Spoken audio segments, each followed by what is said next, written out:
Madame la conseillère d'État, Monsieur le Président du Grand Conseil, Mesdames et Messieurs, chers invités, en vos titres et fonctions, j'ai le plaisir de vous accueillir au nom de la Chambre vaudoise du commerce et de l'industrie à ce Forum de l'économie vaudoise, co-organisé, comme Fanny l'a dit, avec la Fédération patronale vaudoise, Prométer, la Chambre immobilière vaudoise et bien entendu le canton de Vaud.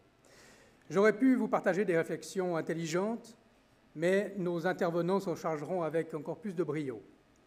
J'aurais pu, pour démarrer cette matinée, je vous invite à prendre une grande respiration et projetons-nous dans un avenir fascinant, parfois un peu effrayant, mais terriblement excitant. Le monde du travail de demain. Imaginez que nous soyons en 2100, donc préparez-vous car ce voyage va vous surprendre. On a dit adieu aux bureaux, aux horaires de travail et bien sûr aux embouteillages sur l'arc lémanique. Grâce aux technologies immersives comme la réalité augmentée et nos amis les hologrammes, vous pouvez bosser depuis votre canapé, le sommet d'une montagne ou même une plage aux Maldives. D'ailleurs, petite astuce, le café virtuel des Maldives en réalité augmentée est imbattable. Les entreprises, fluides et décentralisées. Les équipes ne se rencontrent presque jamais en personne, mais travaillent ensemble à travers le monde, comme si elles partageaient la même pièce. Fini les salles de réunion glaciales, où le café est toujours trop froid et bizarrement toujours trop amer. Vous discutez avec un collègue à Tokyo, un autre à Lagos, pendant que vous-même, confortablement installé en Lavaux, finalisez un projet avec un créatif de New York. Qui aurait cru que l'ultra-connectivité allait nous donner autant de liberté? Bon, jusque-là, rien de très nouveau, me direz-vous, en regard à la période de la pandémie. Certes, mais attendez, le clou du spectacle, une seule monnaie mondiale, plus de stress lié au taux de change, plus de paperasse pour les transactions internationales, plus de fiscalité cantonale confiscatoire, que vous soyez artisan en Argentine, développeur en Corée, ou par exemple fabricant de literie dans le canton de Vaud, tout le monde utilise la même devise. La blockchain a sécurisé le tout. Les banques, devenues des vestiges du passé, voilà ce qu'on appelle une mondialisation 3.0. Et puis aussi, parlons de la formation, parce qu'en 2100, se former n'a jamais été aussi simple, ni aussi fun. Fini les cours ennuyeux dans les salles de classe étouffantes. Aujourd'hui, c'est quand vous voulez, où vous voulez, et surtout, comme vous voulez. Vous avez un mentor virtuel à disposition, des modules immersifs et même des formations personnalisées en réalité augmentée. Vous rêvez de devenir astronaute le matin et chef pâtissier l'après-midi. Pourquoi choisir?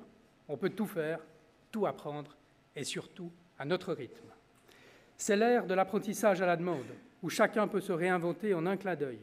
Un monde où vous êtes le créateur de votre propre savoir.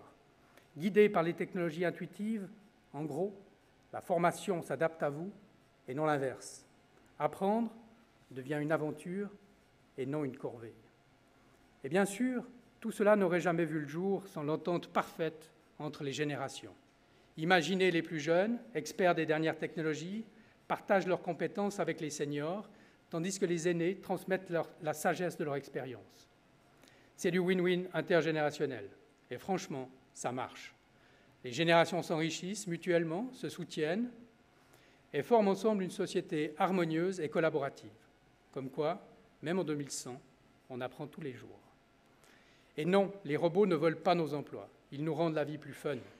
Terminer les tâches répétitives, les robots et l'intelligence artificielle les prennent en charge pour nous. Le robot de demain ne vous remplace pas. Il vous rappelle simplement d'arroser vos plantes. De notre côté, on s'occupe des choses importantes. Innover, créer, et pourquoi pas s'offrir une petite sieste créative. L'IA n'est plus seulement un outil, c'est notre copilote. L'humain et la technologie avancent main dans la main pour réinventer le travail. On ne fait plus seulement, on réfléchit, on imagine, on conçoit. Le travail devient une expérience enrichissante, presque un art. Et franchement, c'est plutôt cool. Le concept même de travail a changé. Fini la lutte pour survivre. Ici, on travaille pour s'épanouir. Travailler, c'est devenu presque un plaisir. Les robots et l'IA gèrent quasiment tout. Les rapports de fin d'année, automatisés. Pendant ce temps, nous, humains, on se concentre sur ce qu'on fait de mieux. Rêver, créer, améliorer la vie sur Terre. Et pourquoi pas sur Mars? Et oui, en 2100, Mars est devenu notre deuxième bureau. Le monde du travail en 2100 est un monde régénératif. Chaque geste vise à préserver nos ressources et protéger la biodiversité. La croissance ne se résume plus à amasser, mais à prospérer sans nuire à la planète. L'économie circulaire, inclusive et équitable est devenue la norme. En 2100, la pauvreté et la famine sont des concepts oubliés. Tout le monde a accès à une alimentation saine, à une éducation de qualité et à des conditions de vie dignes. Le mot retraite, inutile, car chacun alterne naturellement entre travail inspiré et moments de repos prolongés. Travailler est devenu un choix, et devinez quoi? Tout le monde adore ça. Les frontières, les monnaies nationales, un lointain souvenir. Le monde est un village global, où chacun, peu importe son lieu de naissance, peut contribuer et créer. Et ne vous inquiétez pas, les réunions Zoom à la connexion capricieuse ont aussi disparu. Nous avons accompli ce que nos ancêtres auraient considéré comme de la science-fiction, mais pour nous, c'est simplement notre réalité. Une réalité où chaque être humain peut enfin dire « je ne travaille plus, mais je crée ». Alors, prêt à faire le job? Parce qu'ici, on ne travaille plus vraiment, on rêve, on imagine, et surtout, on change le monde. D'ailleurs, il est permis de rêver. Peut-être qu'en 2100, la fiscalité vaudoise aura été réformée. Merci de votre présence et merci aux intervenants. Et je passe la parole à notre conseillère d'État, Madame Isabelle Moret. Bienvenue, merci beaucoup.